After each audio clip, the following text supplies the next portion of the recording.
कुंभ का जो वास्तविक लाभ है वो सबको नहीं मिलता।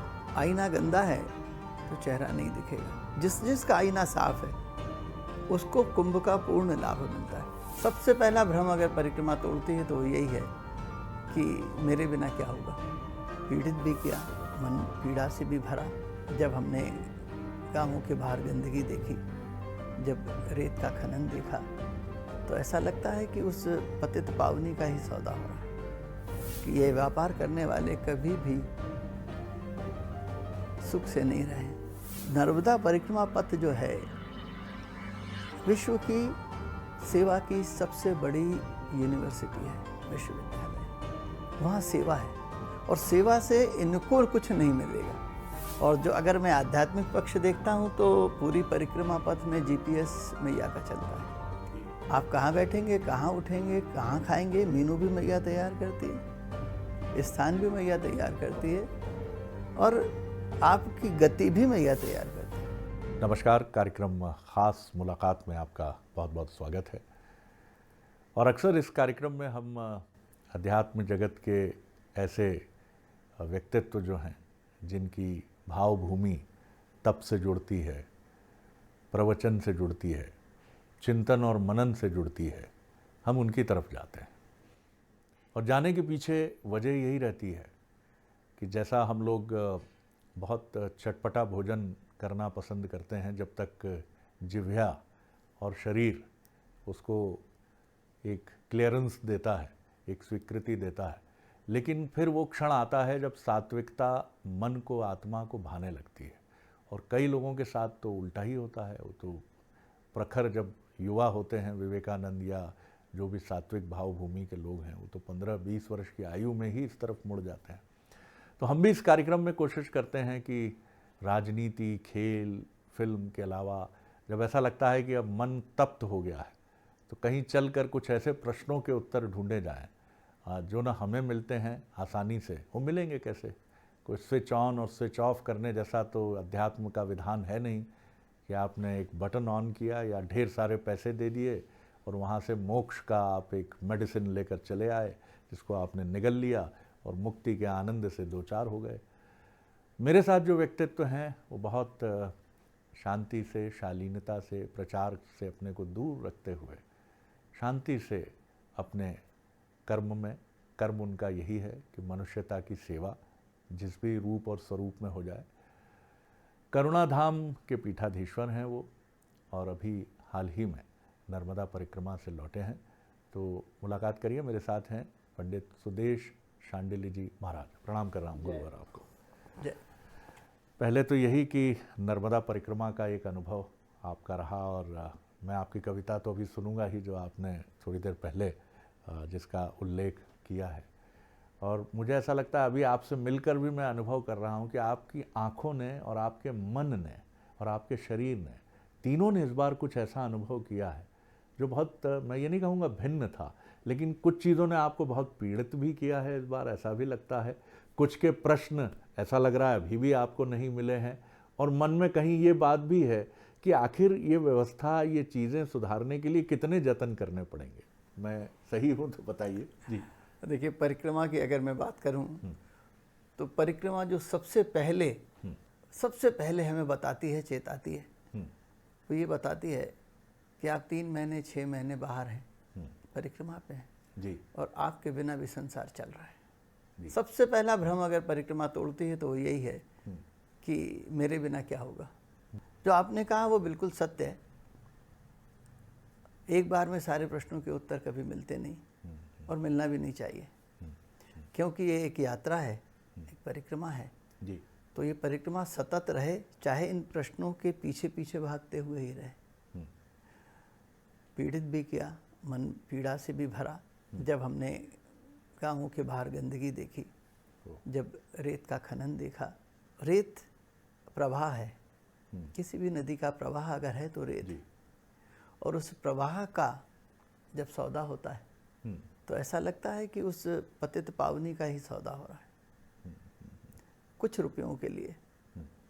और जो मेरा अनुभव है कि ये व्यापार करने वाले कभी भी सुख से नहीं रहे। तो पीड़ा तो है, लेकिन जो देश काल परिस्थिति है और जो अपनी सीमाएं हैं उनमें रह के जो प्रश्न उठा सकते हैं, जो प्रयास कर सकते हैं, वो कर रहे हैं। एक चीज़ मैंने भी बार बार आप जैसे गुणी जनों से समझी है और पढ़ा भी है कि ये पूरी दुनिया में आध्यात्मिक दृष्टि से एक बहुत जागृत पट्टी है नर्मदा जी का किनारा, और दुनिया की एकमात्र नदी हैं जिनकी परिक्रमा होती है। तो इस परिक्रमा को मैं ये नहीं कहता कि सुविधाओं से लैस कर दिया जाए, लेकिन जब हम देख रहे हैं काशी कॉरिडोर है, महाकाल कॉरिडोर है, मैं नहीं कहता व्यावसायिकता को आप यहाँ ले आइए, माँ के निर्मल स्वरूप को निर्मल रखते हुए इसको कुछ इस रूप में तो विकसित किया जाए कि साधकों का स्थल बने और माँ के वैभव को भी हम सुरक्षित रख सकें। कलिकाल जो है वो उपयोगिता का युग है, ठीक है। और जो शासन है उसकी उपयोगिता जब उसको दिखती है तभी वो कार्य करता है। काशी कॉरिडोर बना, राम मंदिर बना, इसमें उनको उपयोगिता दिखी। नर्मदा परिक्रमा पथ जो है विश्व की सेवा की सबसे बड़ी यूनिवर्सिटी है, विश्वविद्यालय। वहाँ सेवा है जी, और सेवा से इनको कुछ नहीं मिलेगा जी। और जो अगर मैं आध्यात्मिक पक्ष देखता हूँ तो पूरी परिक्रमा पथ में जीपीएस मैया का चलता है। जी। आप कहाँ बैठेंगे, कहाँ उठेंगे, कहाँ खाएंगे, मीनू भी मैया तैयार करती है, स्थान भी मैया तैयार करती है, बहुत सुंदर बात कही आप। और आपकी गति भी मैया तैयार करती है। जी। आप तो जैसे वो पुराना गाना था, जितनी भरी चाबी राम से, ने हाँ, उतना चले खिलौना। हाँ, जी। बिल्कुल वो चरितार्थ होता है वहाँ जाके। ये मेरा अपना स्वयं का अनुभव है। तो इन लोगों को वहाँ से कुछ मिलना नहीं है, इसलिए बोलते सब हैं पर अभी तक कुछ भी नहीं हुआ है।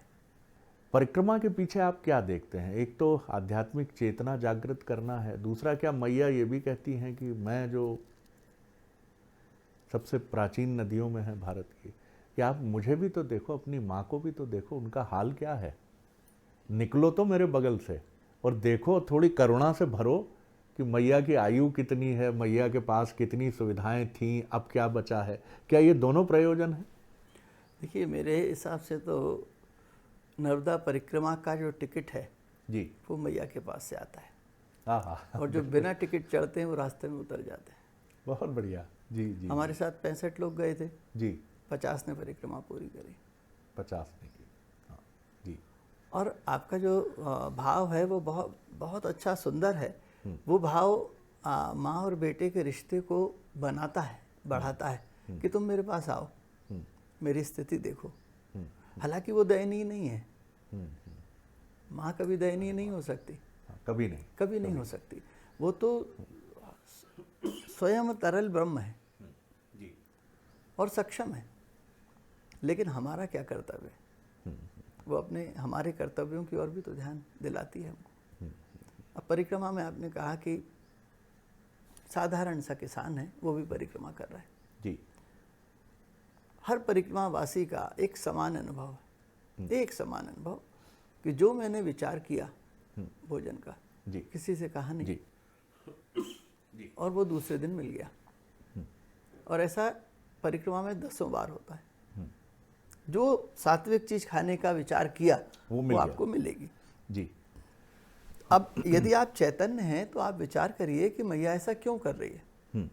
ठीक है, आप उसके आश्रित होकर आए हैं, आप घर पे स्वामी हैं, आप जो पत्नी को कहें कि ये भोजन बनना है, जरूरी नहीं वो आपको मिले। ठीक बात।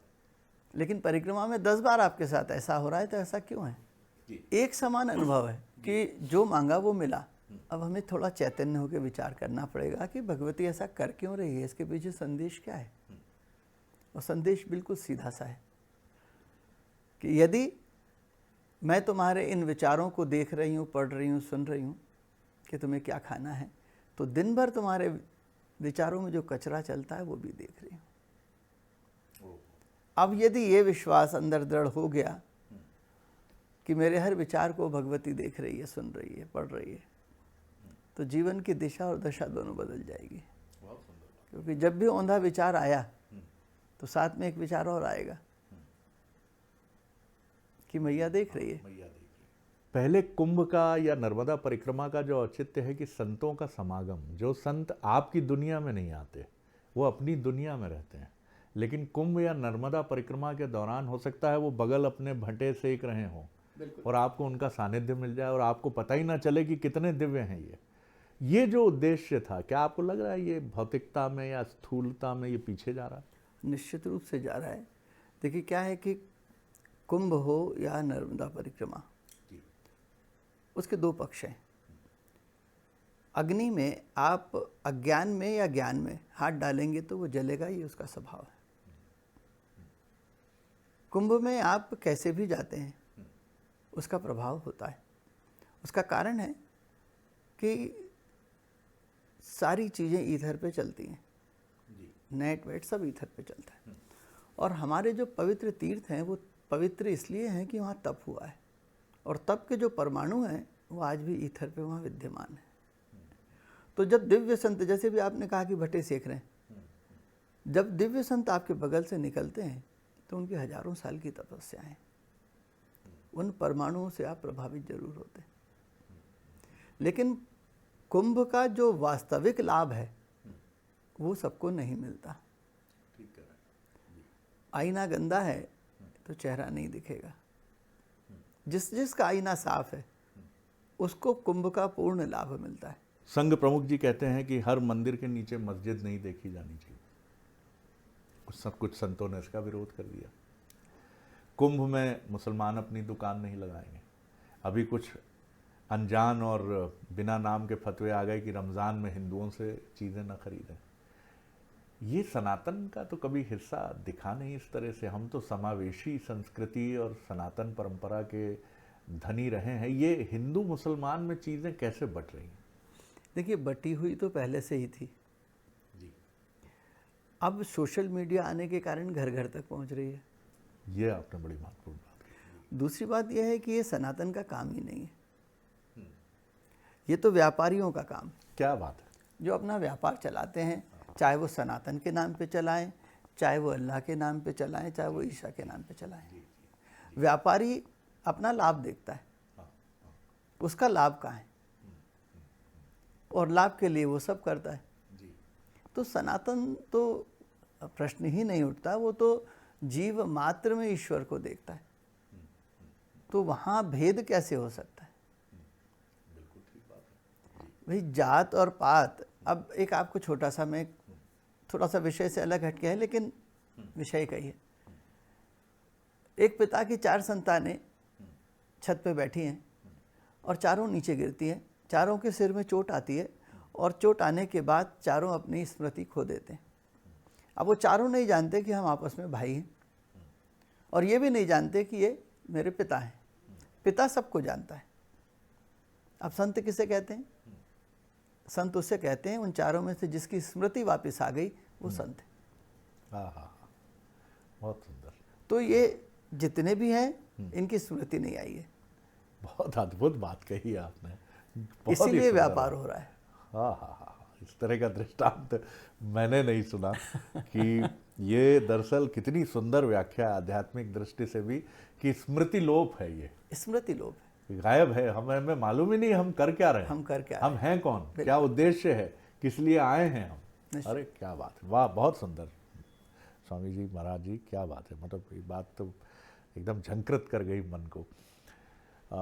आगे का समय आप कैसे देख रहे हैं? आपकी वो बात मैं कभी विस्मरण नहीं करता और अनेक अवसरों पर मैं उसको याद करता हूँ। और आपने कहा था कि इतने कथावाचक बात कह रहे हैं लेकिन परिवर्तन आचरण से होता है, वाणी से नहीं होता। तो क्या ये दौर भी वाणी का है, छवि निर्माण का है? आप अपनी छवि बनाइए पहले, मैं ऐसा हूँ, शक्तिशाली हूँ, मैं महान हूँ, मैं बड़ा हूँ। बड़े बड़े धनाढ्य लोग कथाएं कराते हैं, बुलाते हैं, लेकिन आचरण वही शोषण का है। हो सकता है उनमें से कुछ रेत के कारोबार से भी जुड़े। देखिए क्या है कि जैसे अभी अपनी चर्चा हुई कि धर्म हो चाहे मानवता हो, इनसे ऊपर व्यापार हो गया है। और व्यापार या व्यापारी ने सारे सूत्र अपने हाथ में रखे। आप कहीं बड़े बड़े कथावाचकों से भी मिलेंगे तो उनकी एक पीड़ा होगी कि जब ये धनाढ्य बुलाते हैं तो अपने हिसाब से बैठाते हैं, अपने हिसाब से उठाते हैं, अपने हिसाब से कथा शुरू करवाते हैं और ख़त्म भी अपने हिसाब से करवाते हैं। बिल्कुल ठीक कह रहे हैं आप, ये बात है। अब कथा भगवान की है या धनाढ्य की है? वाह, शासन किसका है? जी जी, यदि आप उस धनपति के शासन में उसकी आज्ञा से और उसकी सुविधा से कथा कर रहे हैं तो भगवान कहाँ है उस कथा में? ठीक बात है। तो ये क्रम अभी चलेगा, कलिकाल है ये, अभी कहा जाता है कि और चलेगा। हालांकि कहा जाता है कि कलिकाल में भजन और पूजा का फल बड़ी शीघ्रता से मिलता है। आप चिंतन करिए, जी पिछले 12 और 15 साल, जी, हर 2.5 और 3 साल में हिंदुस्तान में एक बाबा एकदम प्रसिद्ध होता है। उसके बाद धीरे धीरे वो अवसान में जाता है, फिर 2.5-3 साल में दूसरे बाबा प्रकट होते हैं। जी, ये प्रकट किए जा रहे हैं, प्रकट किए जा रहे हैं। हो नहीं रहे। जी जी जी, जो अनुकूल रहा वो चलता रहा, जो प्रतिकूल गया वो समाप्त हो गया। तो व्यापार और राजनीति जब इनके अनुसार धर्म चलने लगता है जी, तो उसी को कलिकाल कहते हैं। एक ऐसे संत जिनसे मेरी चर्चा कई वर्ष पहले हुई थी, उन्होंने एक बड़ी पीड़ादायक बात कही। उन्होंने कहा कि मैं कन्याओं का विवाह कराता हूँ और उससे समाज से ही कहता हूँ यथा सामर्थ्य जो मदद कर सके करो। फिर उन्होंने कहा कि लोग मेरे पास शाल, श्रीफल, मिठाई लेकर आते थे। मैंने कहा ये मत दो मुझे, इसके बजाय इतने का जो भी तुम मदद कर सकते हो। उन्होंने कहा कि वो बंद कर दिया, लेकिन उसके एवज में जो समाज कल्याण के लिए देना था। तो ये समाज भी क्या इसी चतुराई में उलझ गया है या अज्ञानता में उलझ गया है कि वो चाहता है कि एटीएम की तरह उसका दुख तो दूर कर दें गुरुजी, उसके बच्चे की शादी करा दें, उसका रोग दूर कर दें, वैभव युक्त कर दें उसको, और उसके बदले में धन ले लें। लेकिन जब कोई गुरुजी ये कहते हैं धन मत दो, समाज के लिए थोड़ा परिश्रम करो, नर्मदा जी को साफ करने में मदद करो, थोड़ा सा अपनी जेब से पैसा निकालो, तो ये समाज कहता है ये बाबा जी तो समझ ही नहीं आ रहे, हमें तो वही बाबा जी प्रिय हैं जैसा आपने कहा 2.5 साल में एक बाबा प्रकट कर दिया जाता है। असल में कलिकाल उपयोगिता का युग है। उपयोगिता का युग है जी। माता पिता भी यदि संस्कार नहीं हो और माता पिता अपनी उपयोगिता खो दें तो वो भी बाहर हो जाते हैं जी। ऐसे ही संतों के साथ भी समाज अपनी उपयोगिता से उनका अपन कहें शोषण कहें या उपयोग कहें वो करना चाहता है, और उनकी अपनी जो कहना चाहिए कि विचारधारा है या अपना उनका स्वार्थ है, उस स्वार्थ के अनुकूल वो चलाना चाहते हैं। मैं इन सब से गुजरा हूँ जी, निकला हूँ, और फिर आपको एक चीज़ चुनना पड़ती है। एक व्यक्ति जो समर्थ है कर सकता है, आप उसके अनुसार चल के करेंगे हाँ, या उस सेवा को छोड़ देंगे। ठीक बात है जी। और अभी तक तो माँ की कृपा से मैं सेवा ही छोड़ता आया हूँ, क्योंकि आप अगर अपने स्वाभिमान को, आत्मसम्मान को इन चीज़ों के लिए गिरवी रख देंगे तो आप भगवान के लायक तो नहीं बचेंगे। बहुत गहरी बात कही आप। आपको नम्र होना चाहिए, आपको दास का भी दास होना चाहिए, लेकिन थोड़ी सी सुविधा के लिए अपनी नैतिकता नहीं छोड़ना चाहिए। आज भी मैं देख रहा हूँ कि हम मध्यम वर्ग की मैं बात करूँ, मैं स्वयं की बात करूँ, तो हमने अपने बच्चों को सिर्फ करियर बनाने के लिए एक मशीन की तरह तैयार हम कर रहे हैं। उसके जन्म के पहले हम तय कर लेते हैं स्कूल कौन सा होगा, कहाँ पढ़ाएंगे हम इसको, कितना लोन लेंगे इसके लिए, अमेरिका भेजेंगे, उसकी तैयारी कर लेंगे।